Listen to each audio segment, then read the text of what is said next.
हरे नमः. धर्माचा जणू मूर्तिमान पुतळा, धर्माचा जणू मूर्तिमान पुतळा, भासे जना भूवरी, भासे जना भूवरी. दीक्षा देव निजो जगतिया, दीक्षा देव निजो जगतिया. बद्धास हो उद्धरी, बद्धास हो उद्धरी. वाणीने वदता भागवती कथा, वाणीने वदता भागवती कथा. व्यासा प्रती भासला, व्यासा प्रती भासला. तो हा गुरु श्री जनार्दन असा, तो हा गुरु श्री जनार्दन असा. पाटांगणी शोभला. पाटांगणी सद्गुरुनाथ महाराज की जय. हरे नमः. आज श्रावणी पौर्णिमा अर्थात राखी पौर्णिमा. या राखी पौर्णिमेच्या निमित्ताने सर्व भगिनी यांना मी मनःपूर्वक शुभेच्छा देतो आणि भागवत कथेला प्रारंभ करतो. इति श्रीमद्भागवते महापुराणे द्वितीय स्कंदे महापुरुष संस्थान वर्णने प्रथमोऽध्यायः. श्रीशुकोवाच एवं पुरा धारणयात्मयोनिर् नष्टां स्मृतिं प्रत्यवरुध्य तुष्टात् तथा ससर्जेतमघोषदृष्टिर्यथाप्ययात् प्राग व्यवसाय बुद्धिः. भगवान वेदव्यास वर्णन करून सांगू लागले. शुकाचार्य राजा परीक्षितीला आणि सूत शौनकादिकाला सांगतात. याप्रमाणे परीक्षितीला शुकाचार्य महाराज म्हणतात, हे राजा, याप्रमाणे धारणा केली पाहिजे. ही धारणा म्हणजे काय तर आपल्या मनामध्ये निश्चय, संपूर्ण विश्वात्मक भगवंताचं स्वरूप, विराट स्वरूप हे मनामध्ये आणून प्रत्येक पदार्थ हे भगवंताचं स्वरूप आहे. मग चंद्र सूर्य हे त्यांचे डोळे आहेत, कान दिशा हे त्यांचे कान आहेत, नाग हे अश्विनी कुमार आहे. त्याप्रमाणे ब्रह्मलोक, भूरलोक, भूलोक, जनोलोक, तपोलोक, सत्यलोक, अतल, वितल, ततल, सुतल, महातल, पाताल हे पाय आहेत, डोकं आहे. याप्रमाणे भगवंताच्या सर्व व्यापक स्वरूपाचं दर्शन या ठिकाणी घडवलेलं आहे. आणि अशी धारणा मनामध्ये केली. एवं पुरा धारणयात्मयोनिर, अशा पद्धतीची धारणा मनामध्ये आधी. धारणा म्हणजे काय तर आधी आपल्याला स्वतःला उभं राहण्याची शक्ती निर्माण झाली पाहिजे. धारणा म्हणजे काय हे एका शब्दात सांगतो की लहान मुलगा असतो ज्याला अजून उभा राहता येत नाही. मग त्याला जर म्हणलं उडी मार तर अरे, ज्याला उभाच राहता येत नाही, जो अजून रांगतोय, त्याला उडी कशी मारता येईल बरं? जो रांगतोय किंवा जी रांगते तिला उडी नाही मारता येणार. म्हणून आधी तुम्हाला उभं राहता आलं पाहिजे. म्हणून अग्नीच्या दोन शक्ती मानलेल्या आहेत, एक स्वधा आणि दुसरी स्वाहा. ह्या दोन पत्नी अशी रूपकात्मक कल्पना आहे. स्वधा स्वाहां स्वधां तथा. अग्नीला दोन पत्नी आहेत, अर्थात अग्नीच्या दोन शक्ती आहेत, एक स्वधा आणि दुसरी स्वाहा. तर स्वधा म्हणजे स्वतःला धारण करणे. तेव्हा आधी आपल्याला स्वतःला धारण करता आलं पाहिजे, आधी उभा राहता आलं पाहिजे, मग उडी माराल. स्वाहा म्हणजे उडी मारणे, स्वाहा म्हणजे समर्पण, स्वाहा म्हणजे सर्वस्वार्पण. तेव्हा अर्पण करायचं असेल तर आधी स्वतःला धारणा म्हणजे थांबता आलं पाहिजे, उभा राहता आलं पाहिजे. विनोबा भावेंनी यासाठी असा शब्द वापरलाय की आधी उभा राहा मग उडी मारा. त्याप्रमाणे आधी धारणा आहे म्हणजे आपल्या बुद्धीची भावना संपूर्ण विश्वात्मक परमात्म्याशी करणे म्हणजे धारणा. आणि मग व्यवसाय बुद्धी. ही व्यवसाय बुद्धी म्हणजे एकात्मक बुद्धी. व्यवसायात्मिका बुद्धी रेकेह कुरु नंदन असे गीतेमध्ये कृष्ण म्हणतात अर्जुनाला. ही व्यवसायात्मिका बुद्धी म्हणजे काय ते म्हणतात, तथा ससर्जितमघोष दृष्टी यथाप्ययात प्राग व्यवसाय बुद्धी. एकाकार बुद्धी, विकेंद्रीकरण नको. ज्याप्रमाणे बहिर्गोल भिंग असतं, आपण सामान्य उन्हामध्ये कागद पेटत नाही, सामान्य उन्हामध्ये कापूस पेटत नाही. पण जर आपण बहिर्गोल भिंग त्यामध्ये धरलं उन्हामध्ये, दुपारच्या वेळेला उन्हाळ्यामध्ये तीव्र उन्हात, तर दुसऱ्या क्षणी कागद पेटतो. का? ऊन तेच आहे पण बहिर्गोल भिंगामध्ये ते एकत्रित झालेलं आहे, त्याचं एक केंद्रीकरण झालंय म्हणून ताबडतोब त्याचा परिणाम होतो. ऊन तेच आहे, मन तेच आहे, पण मन जर विकेंद्रित असेल तर आपल्याला ध्यान लावता येणार नाही. या ठिकाणी ध्यान काय, धारणा आधी आहे आणि मग ध्यान आहे. आणि तुम्ही म्हणाल ध्यान काय आहे, तर ध्यान हे असं स्वरूप आहे की ज्या ध्यानामध्ये आपल्याला ध्यानावस्थित तद्गतेन मनसा पश्यन्ति यम योगिनो, ध्यानामध्ये भगवान आपल्याला दिसतो. हे ध्यान कशाचं करायचं, कसं करायचं त्याचं वर्णन पुढे केलेलं आहे, परंतु आधी धारणा पाहिजे आणि मग ध्यान.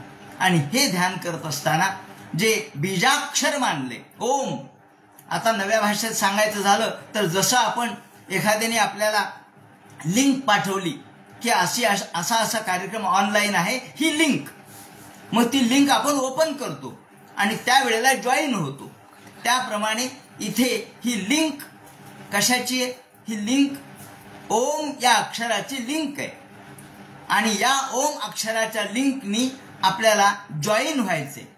मग आधी लिंक आहे आणि लिंक जॉईन केली म्हणजे आपल्याला सगळं दिसतं. हे जसं आपण आजच्या या मोबाईलच्या भाषेमध्ये बोलतो, ऑनलाईनच्या भाषेत बोलतो, तसं हा ऑनलाईनच आहे.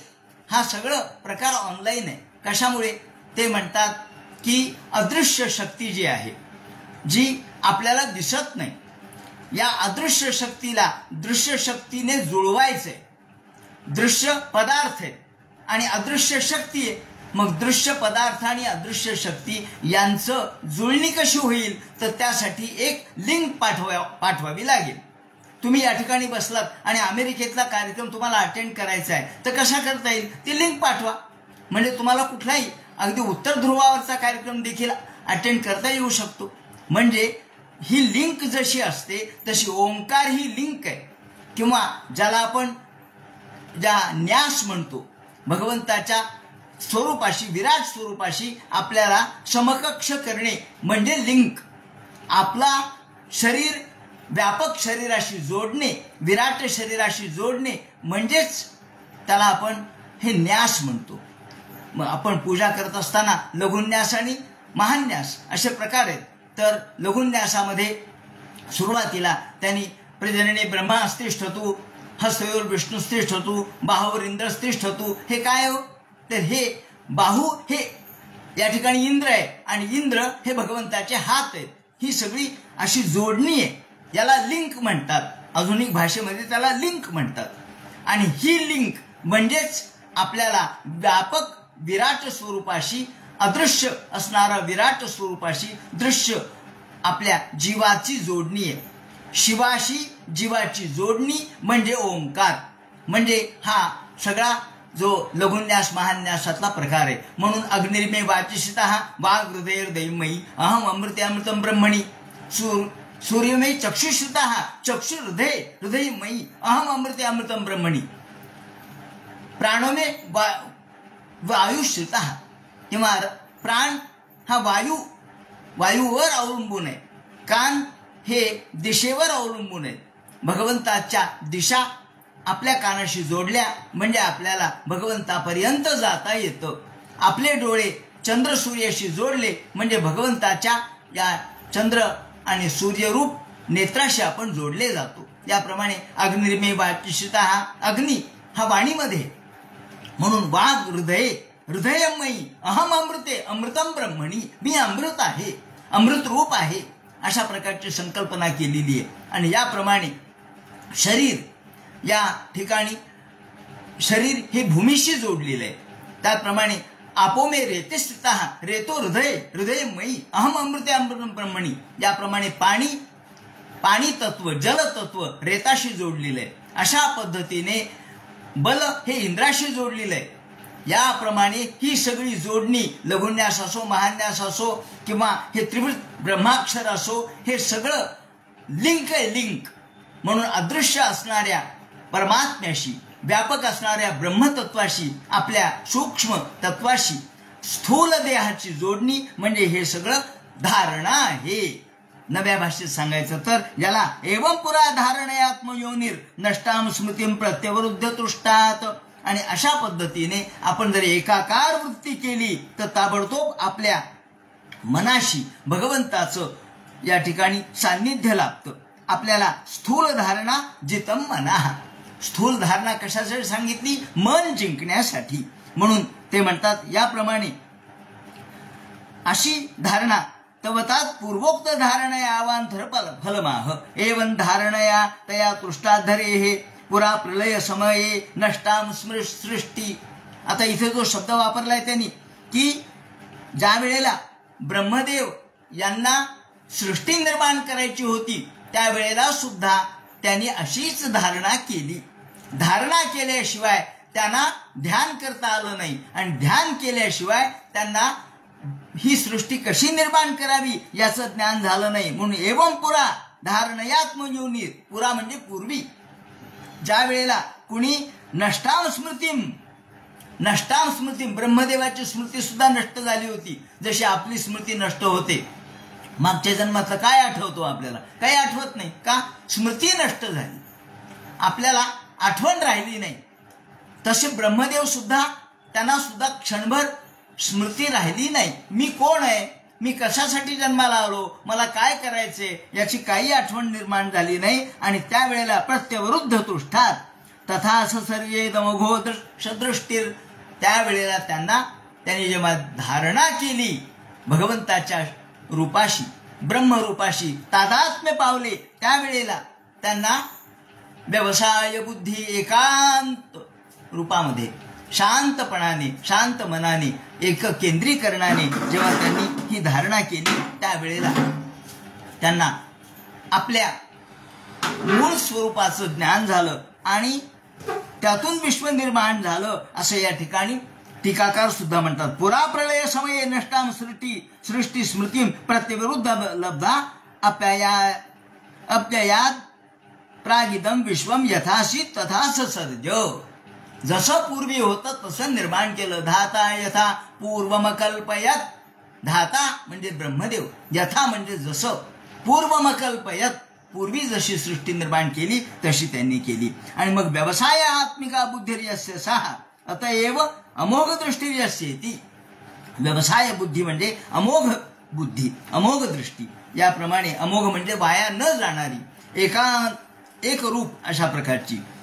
आणि अशा शाब्दसे ब्रह्मणेश पंथा यन्नामविर्ध्यायति धीर पार्थैः, याप्रमाणे ते म्हणतात परिभ्रमं स्तत्र नविंद तीर्थान मायामये वासनया शयाना.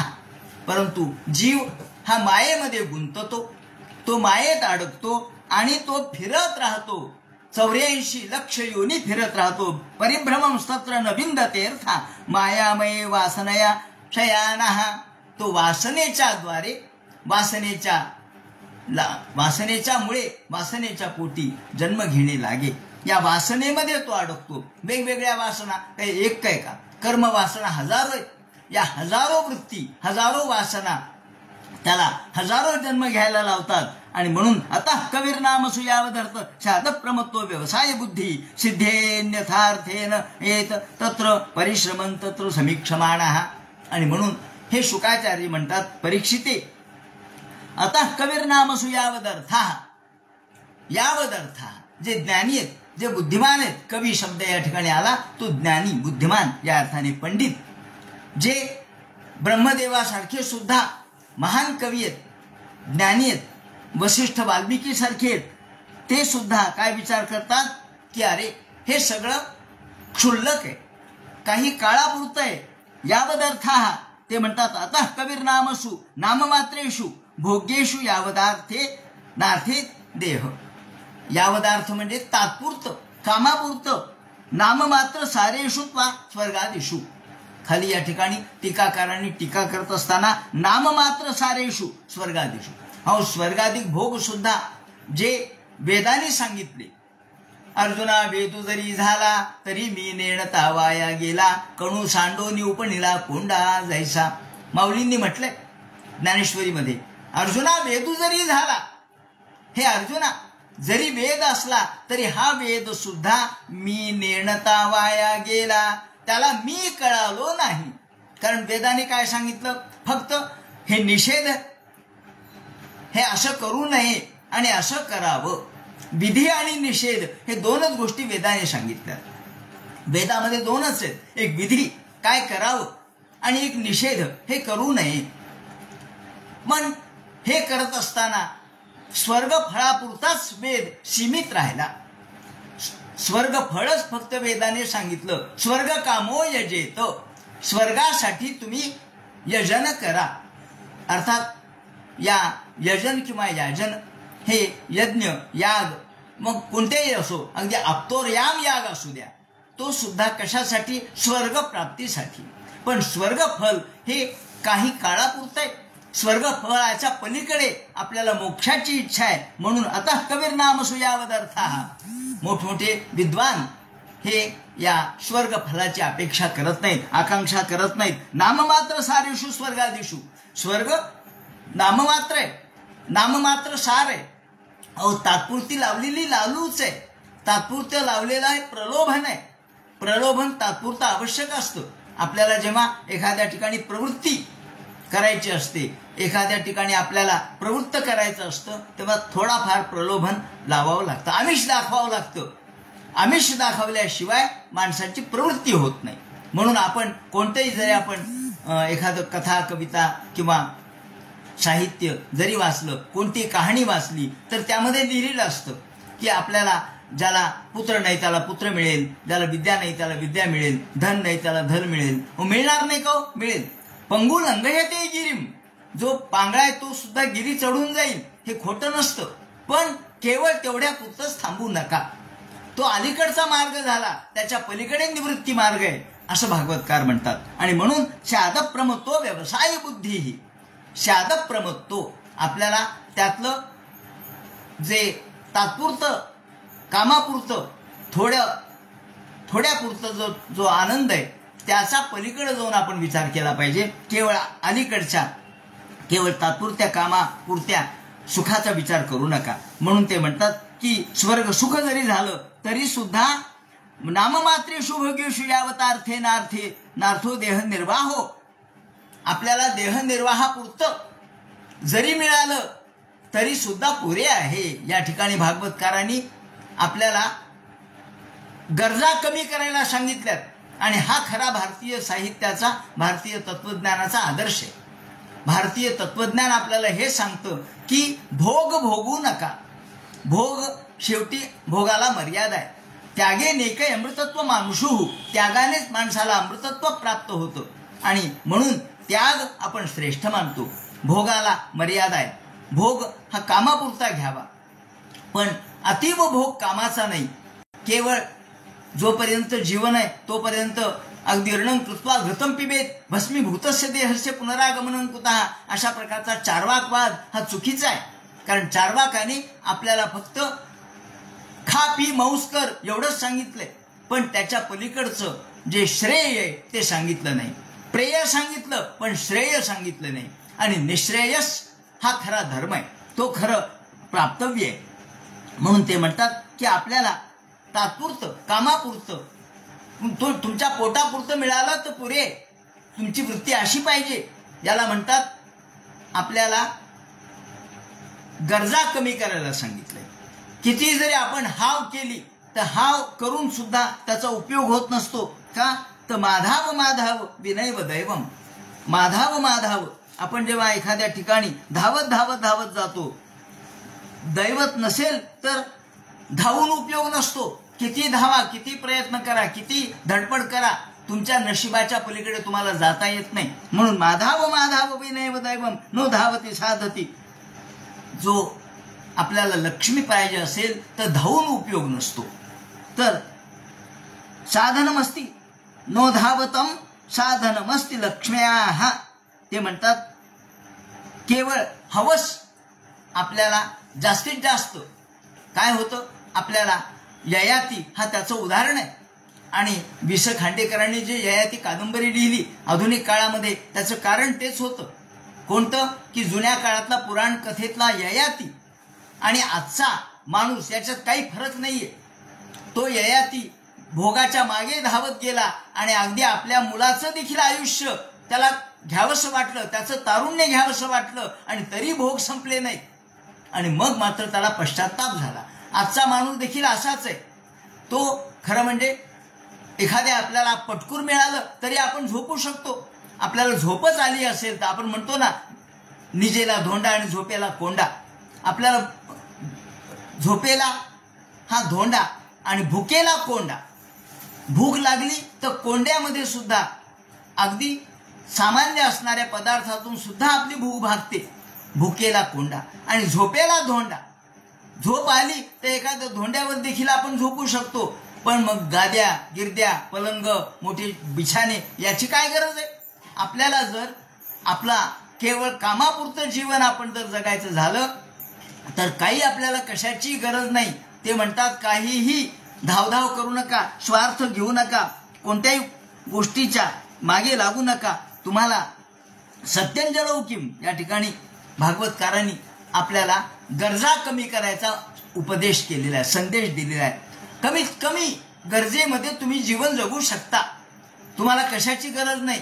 आणि म्हणून या ठिकाणी आपल्याला जर आपण कारणोपाधी आणि कार्योपाधीचा विचार केला, कारणोपाधी म्हणजे भगवंताने निर्माण केलेले पंचमहाभूत, ते आपल्याला बंधनकारक नाहीत.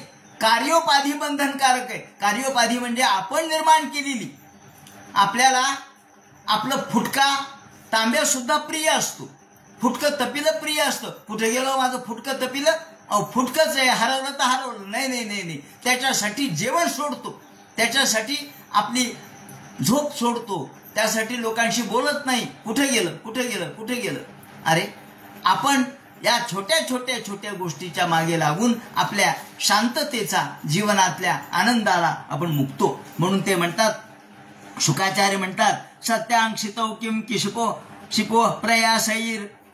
माणसाला भगवंतांनी सगळं सर्व सिद्ध करून पाठवलंय. फार महत्वाचा श्लोक आहे हा. सिद्धेन्यथार्थे न यतेत तत्र. आपण सिद्ध आहोत.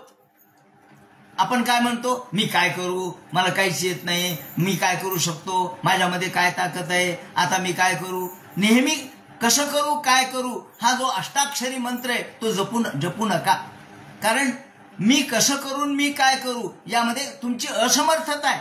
सामर्थ्य आहे चळवळीचे जो जो करील तयाचे, असं समर्थांना का सांगावं लागलं, ते यासाठी की तुम्ही स्वतःला कमी लेखू नका.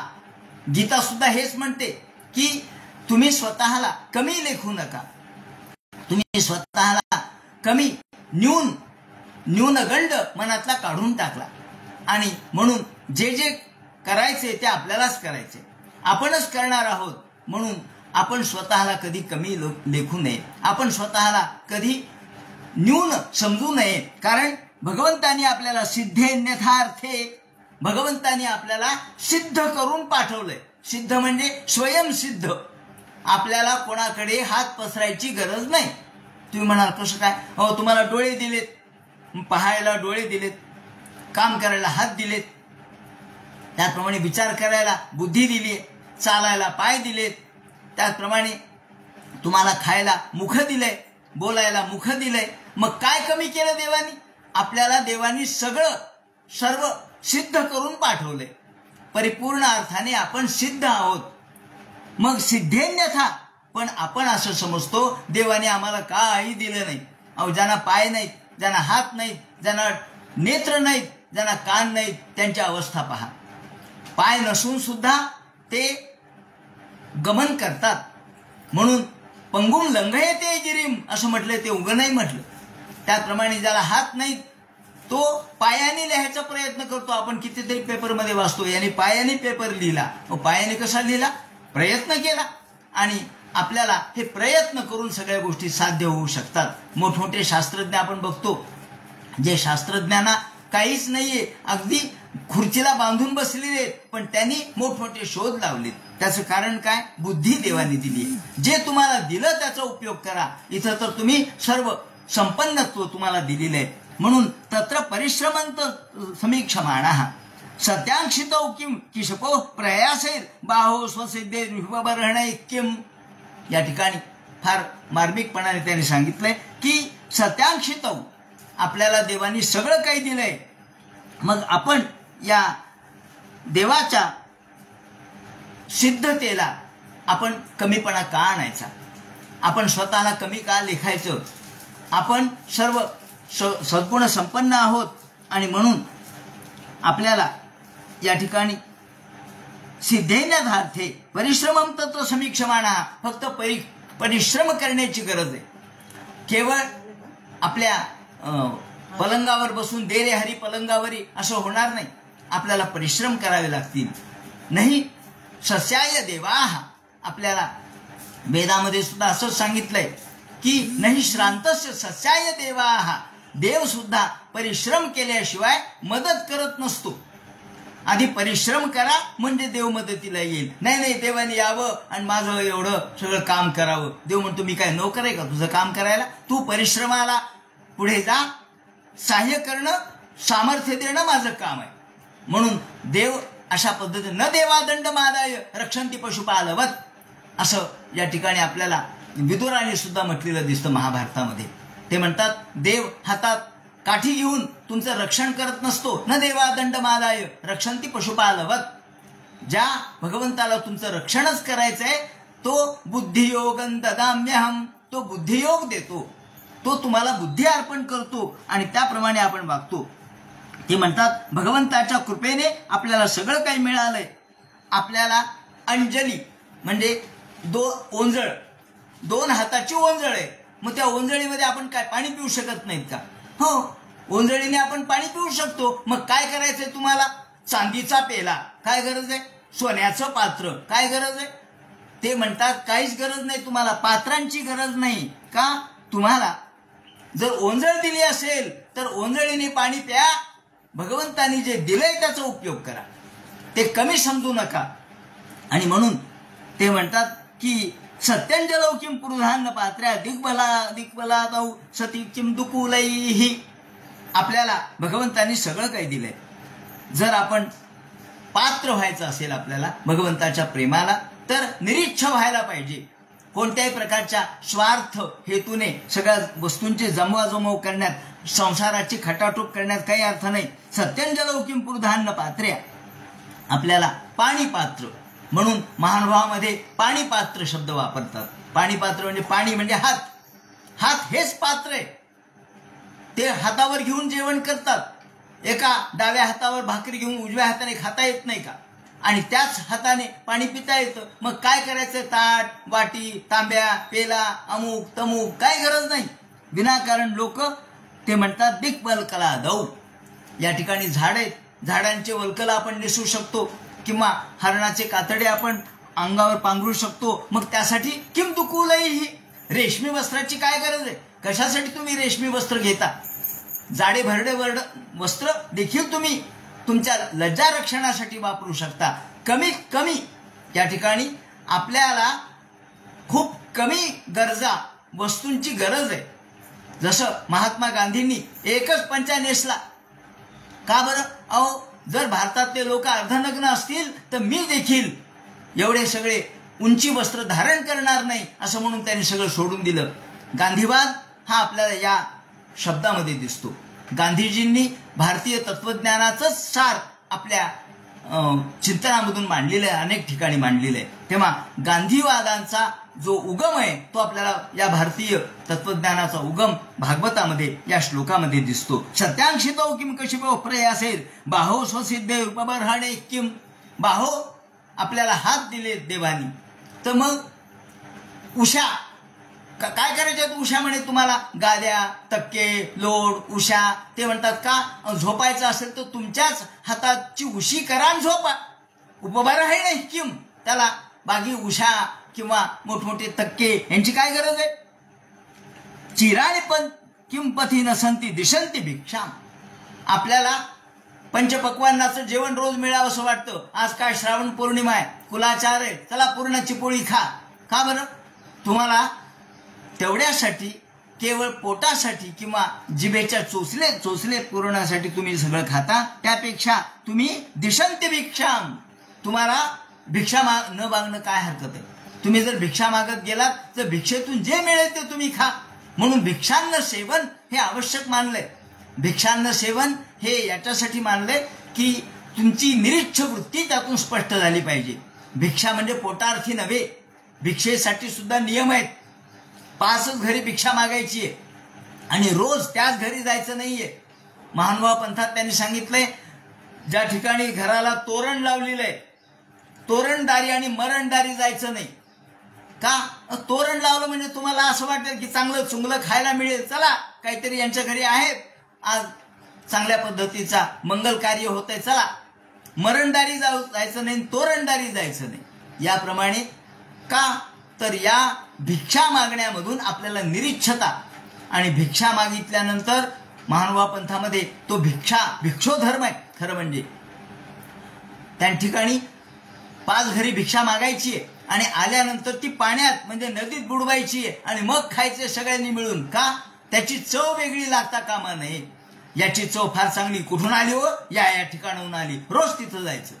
तेव्हा अशा पद्धतीने आपल्याला चटक लागते आणि ही चटक, इंद्रियाची चटक घातक आहे. म्हणून ते म्हणतात प्राणाशी आहारू द्यावा, इंद्रियाशी ने दावा. आहार कोणाला द्यायचा? प्राणाला द्यायचा आहे. आपण जिवंत राहावं म्हणून, आणि जिवंत का राहायचंय? श्वास आहेत म्हणून नाही, लोकांच्या टिंगल टवाळ्या करायचं म्हणून जिवंत नाही राहायचं. भगवंताच्या उपासनेसाठी जिवंत राहायचंय आणि जिवंत राहण्यासाठी जेवण करायचंय. आणि म्हणून इंद्रियासाठी नाही, इंद्रियाशी नेदावा. म्हणून चिराणी किंपथीन संती दिशंती भिक्षाम नैवांग्रिपा परिभृता सरितो पितो शुष्यान. तुम्ही म्हणाल पाणी काय, पाण्याला काय तोटा गेला का? यावर्षी तर पाऊस काळ खूप चांगला झाला, नद्याला भरपूर पाणी आहे, आडाला पाणी आहे, विहिरीला पाणी आहे, सगळीकडे पाणी आहेच आहे. तुम्हाला पाणी साठवण्यासाठी कोणत्याही प्रकारच्या वस्तूंची गरज नाही. म्हणून ते म्हणतात सरिता, नद्या, त्याप्रमाणे वेगवेगळे जलप्रवाह तुमचे जे तहान आहे ती भागवण्यासाठी तयार आहेत, सिद्ध आहेत. आणि तुम्ही घरं कशाला करता? अहो, ते म्हणतात की तुम्ही हे घरं बांधता, एवढाले घरं बांधता. कालच आपण पाहिलं, एवढे कडे कोसळले आणि लाखो घरं हे जमीनदोस्त झाले, मोठमोठे दुकानं जमीनदोस्त झाले. त्या ठिकाणी रुद्रप्रयाग, कर्णप्रयाग या ठिकाणी एवढा मोठा प्रलय झाला. आणि वृद्धा गुहा म्हणजे ते म्हणतात त्यापेक्षा तुम्ही कशाला हे घरं बांधता? हे वेगवेगळ्या प्रकारचे घरं बांधून मोठमोठ्या माड्या हुड्या बांधता, काय गरज आहे? त्यापेक्षा गुहेत राहा, त्यापेक्षा झाडाच्या ढोलीत राहा. का?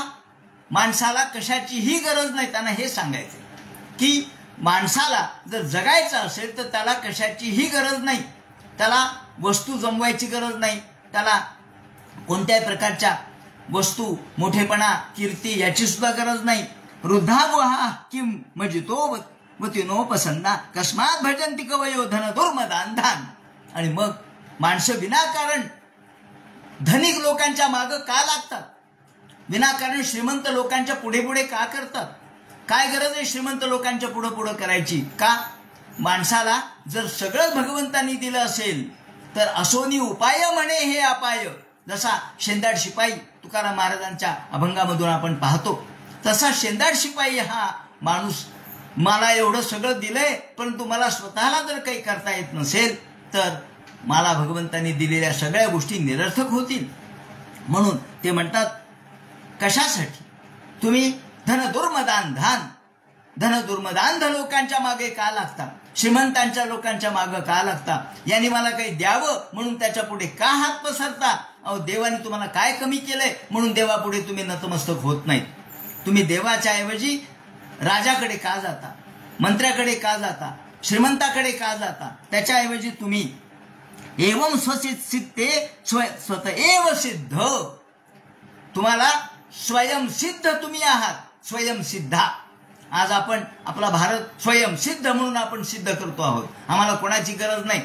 आम्हाला अमेरिकेने न देऊ द्या, रशियाने न देऊ द्या, चीनने न देऊ द्या कोणत्या गोष्टी. आम्ही स्वयंसिद्ध आहोत. आम्हाला स्वतःला, आम्ही स्वतःच्या पायावर उभे. का? आपण जोपर्यंत स्वयंसिद्धता सिद्ध करत नाही तोपर्यंत आपल्याला परस्वाधीनता येते. म्हणून पराधीन आहे जगती पुत्र मानवाचा. कशाचा पराधीन? तो पराधीन नाहीये. खरं म्हणजे तो मानवाचा पुत्र म्हणून आपण रडगाणे गाऊ नयेत. आपण तो स्वयंसिद्ध आहे, तोच जीव हाच शिव आहे असं मानलं पाहिजे. म्हणून स्वयंसिद्धता, आपल्यामध्ये सर्व प्रकारच्या सामर्थ्ययुक्त आपण आहोत. आणि म्हणून आपण स्वतःला कधीच कमी समजू नये. गीतेने सुद्धा हाच संदेश दिलेला आहे आपल्याला की आपण स्वतःला कमी समजू नये. आपण सगळं आपणच करणार आहोत. आपण स्वतःचे शत्रू आहेत, आपण स्वतःचे मित्र आहेत. आपणच आपल्याला पुढे नेणार आहेत.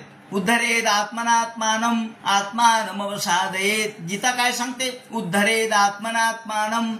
माझा कुणी उद्धार करेल म्हणून विनाकारण वाट पाहू नका. अहो, एखादा विहिरीत पडला तर अरे मला वरती काढा, मला वरती काढा. अरे तुला वरती काढा म्हणून काय ओरडतोस? तुला स्वतःला पोहता येतं, तू वरती ये ना. तुला पोहता येतं, तू पोहो. कशाला तर एखाद्या फाट्याला धर आणि वरती ये, दगडाला धर आणि वरती ये. म्हणून ते म्हणतात की आपण उद्धरेल आत्मनात्मानम आत्मानमवसादयेत. आत्मानमवसादयेत. आपण स्वतःला कधी कमी लेखू नये. आपण स्वतःला न्यूनगंड मनातून काढून टाकावा. आजही मानसशास्त्र काय सांगतं? आधुनिक मानसशास्त्र हेच सांगतं की न्यूनगंड काढून टाका. मला हे येत नाही, मला ते येत नाही, मला करता येणार नाही. आधीच नकारवाद. मला हे करता येतं, मी का करू शकत नाही? अहो, 90 वर्षाचा झाला म्हणून काय झालं? मला हे शिकता येत नाही असं नसतं. सगळं काही शिकता येतं. इच्छाशक्ती फक्त पाहिजे. म्हणून ते म्हणतात दुर्दम्य इच्छाशक्ती असेल तर माणसाला सगळं काही करता येतं. म्हणून आत्मानमवसादयेत. स्वतःला कधी न्यून समजू नका, कमी समजू नका. आत्मैव ह्यात्मनो बंधुर आत्मैव रिपुरात्मनः. आपणच आपले बंधू आहोत आणि आपणच आपले शत्रू आहोत. आपणच आपले मित्र आहोत, आपणच आपले शत्रू आहोत. का? तर जर आपण आपल्या स्वतःला आत्मसामर्थ्याचं जागरण केलं नाही, आपल्यामध्ये सगळं काही आहे. अहो, तिल में है तेल और चकमक में है आग. तिळामध्ये तेल आहे नाही का? तिळात तेल नाहीये का? आहे ना. तिळात तेल आहे आणि चकमक मध्ये आग आहे. परंतु आपल्याला त्या तिळातलं तेल काढावं लागेल घाण्यातून. चकमक मधील आग त्याला घर्षण करावं लागेल. प्रयत्न हा शब्द वापरला भागवतकारांनी. तो प्रयत्न म्हणजे घर्षण. आपल्याला थोडाफार प्रयत्नाची गरज आहे. घर्षण करावं लागेल. आणि म्हणून तिल में है तेल और चकमक में है आग. तेरा प्रभू तुझमें है जाग सके सो जाग. आपल्यामध्येच भगवान आहे, परंतु आपल्याला या भगवंताची ओळख नाही. का? तर आपण तो विसरलेलो आहोत. आत्मविस्मृत, न्यूनगंडाने पछाडलेलो आहोत. माणसाला न्यूनगंडही असता कामा नये आणि अहंगंडही असता कामा नये. कोणत्याच प्रकारचा गंड माणसाला उपयोगाचा नाही. आणि म्हणून आज आपण ज्या सगळ्या गोष्टींचा राग, लोभ, मोह, मत्सर यांचा त्याग करायला जे सांगतो, हे गंड कमी करायला सांगतोय. आणि आपली बुद्धी कशी पाहिजे? व्यवसायात्मिका बुद्धी. आपली बुद्धी कशी पाहिजे? तर अमोघ बुद्धी. जे आपण करू ते कडेलाच गेलं पाहिजे. जे आपण जाऊ, आपल्या अंतःकरणामध्ये सगळ्या गोष्टी असतात. आणि म्हणून ते म्हणतात एवं स्वचित्ते स्वतएव सिद्ध आत्मा प्रियोर्थो भगवान अनंतः. आपण स्वतःला सिद्ध मानलं पाहिजे.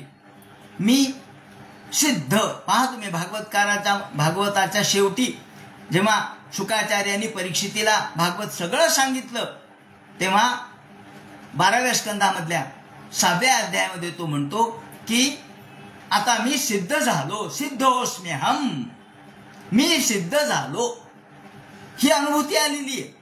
अर्जुन सुद्धा शेवटी गीतेच्या शेवटी काय म्हणतो? नष्टो मोह स्मृती लब्धा.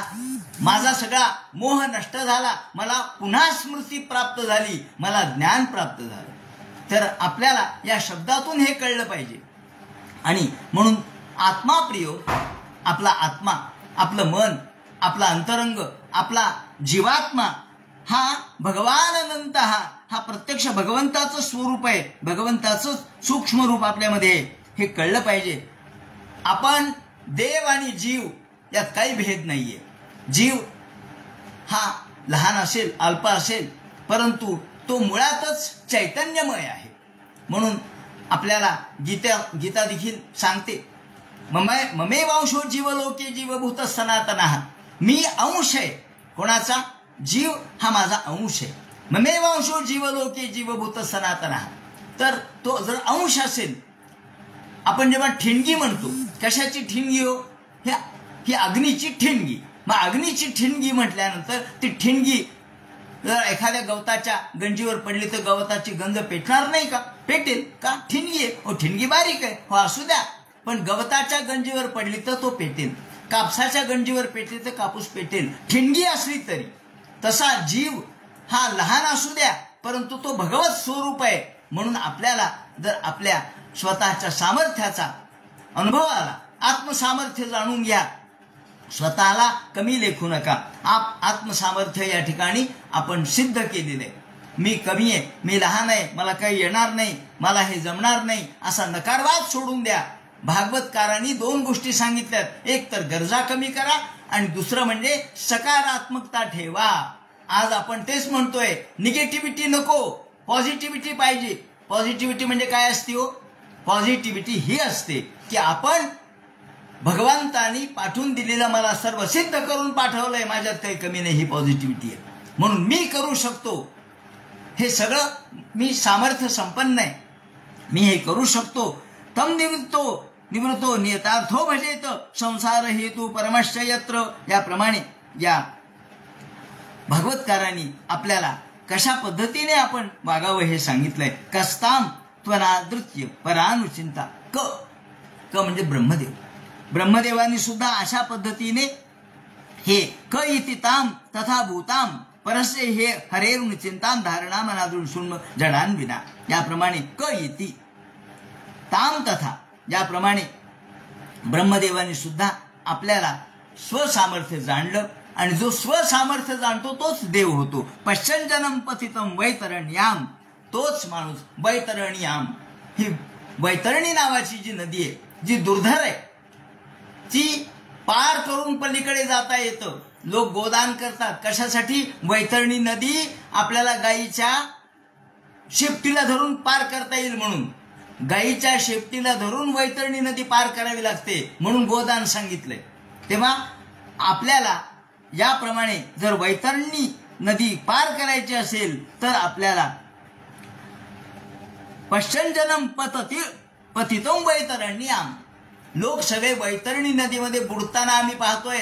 ही माया नदीमध्ये बुडायला लागलेले आहेत, नाकातोंडात पाणी चाललेलं आहे.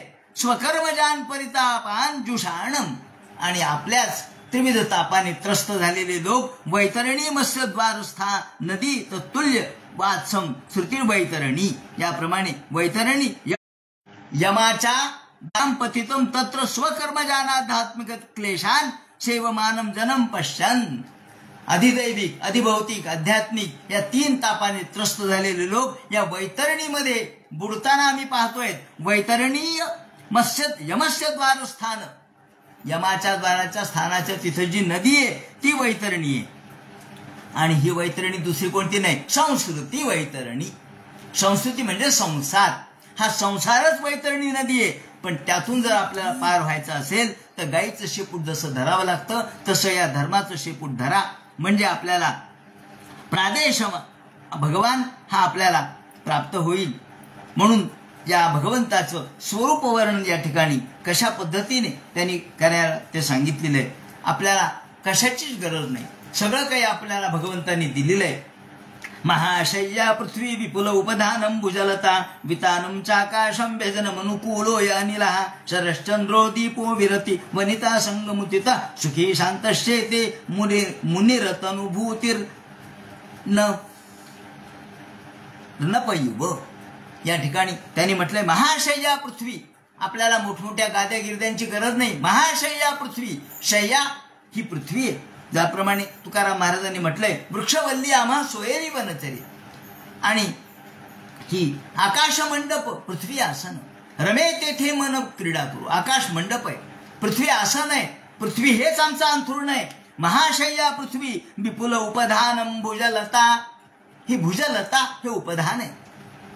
वितानम चाकाशम, या ठिकाणी मंडप लावायची गरज नाही, आकाश हेच आमचं मंडप आहे. कोणी मंडप लावू न तर न लावू. व्यजनमनुकूल अनिलः.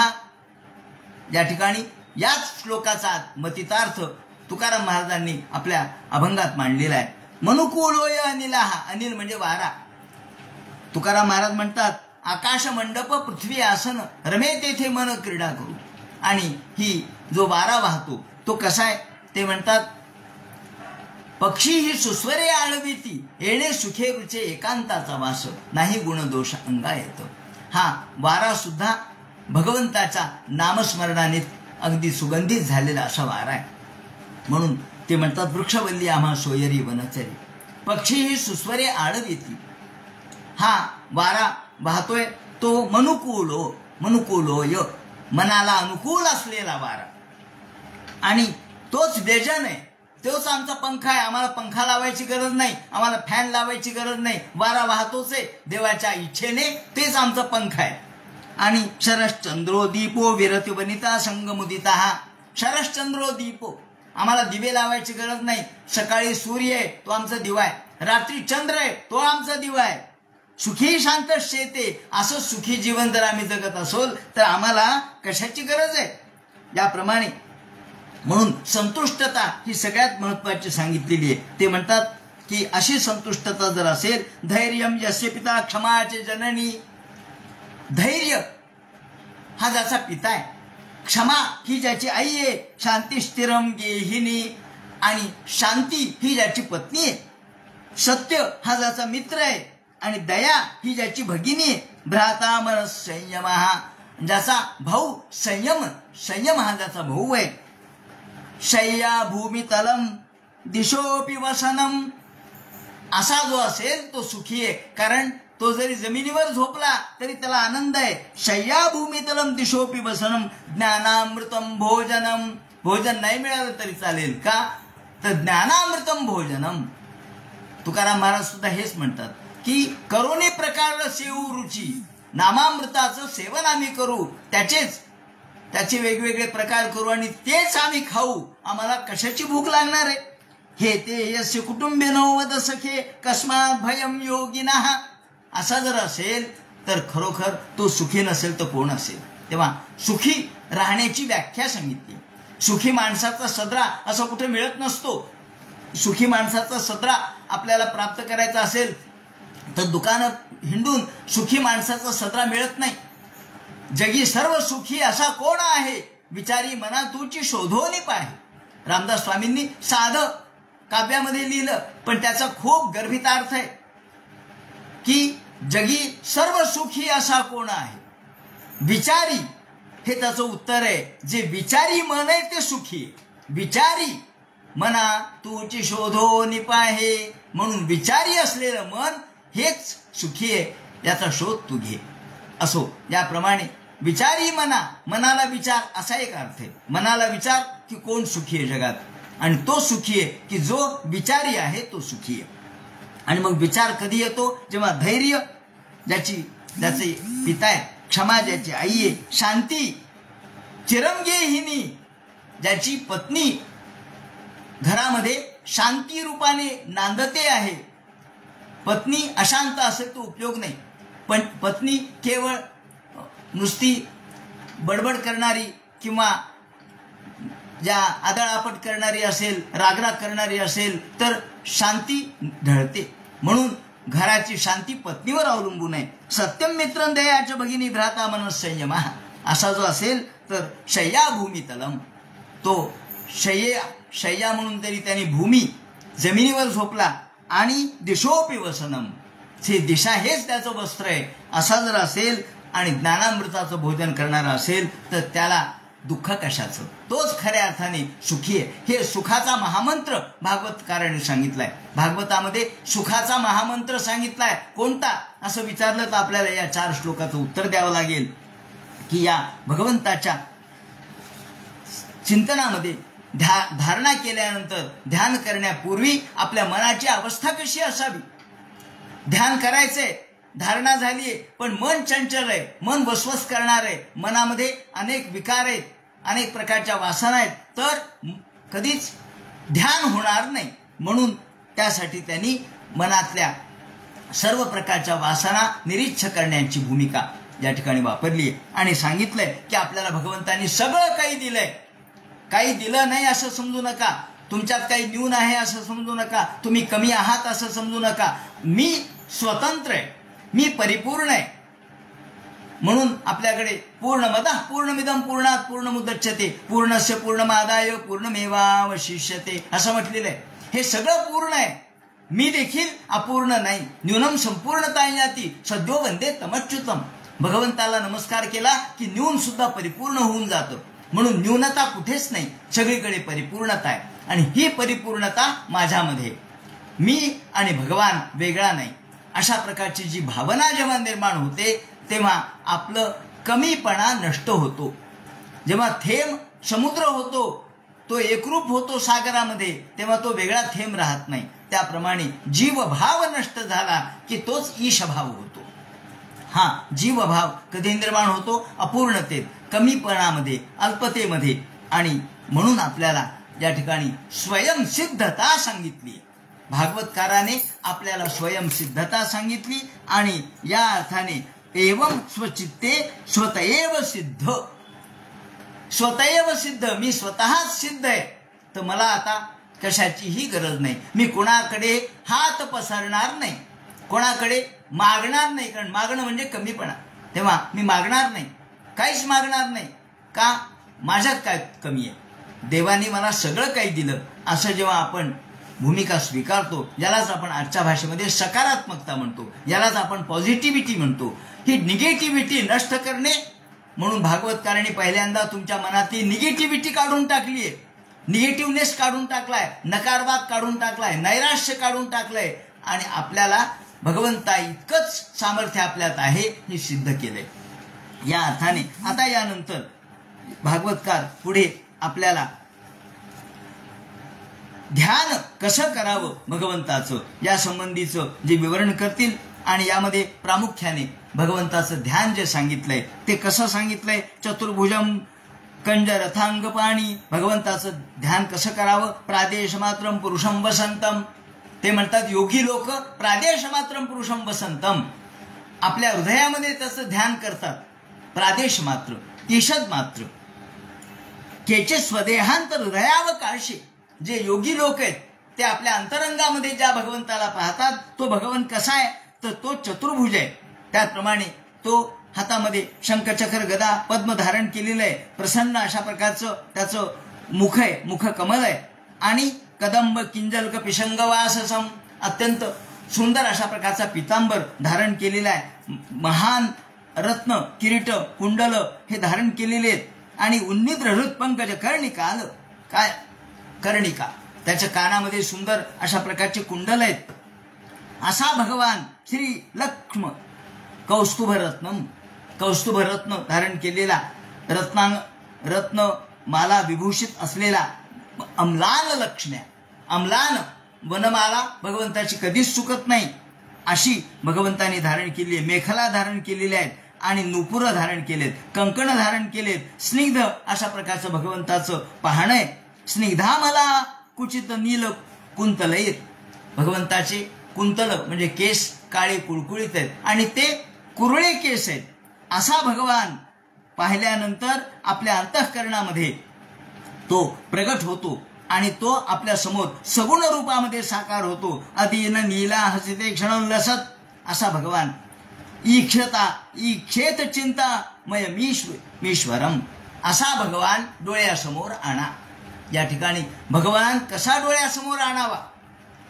सगळे भगवंताचं रूप आहे हो, पण इतकी सूक्ष्मता आहे की देव कसा डोळ्यासमोर आणावा, देवाचं चित्र डोळ्यासमोर कसं ठेवावं. आता नृसिंह हे भगवंताचं रूपच आहे ना, किंवा भगवंतानी 12 गाव अग्नी गिळला, तोही भगवंताचं रूपच आहे. पण ते रूप नेहमी डोळ्यासमोर आणू नये. मग कोणतं रूप आणावं?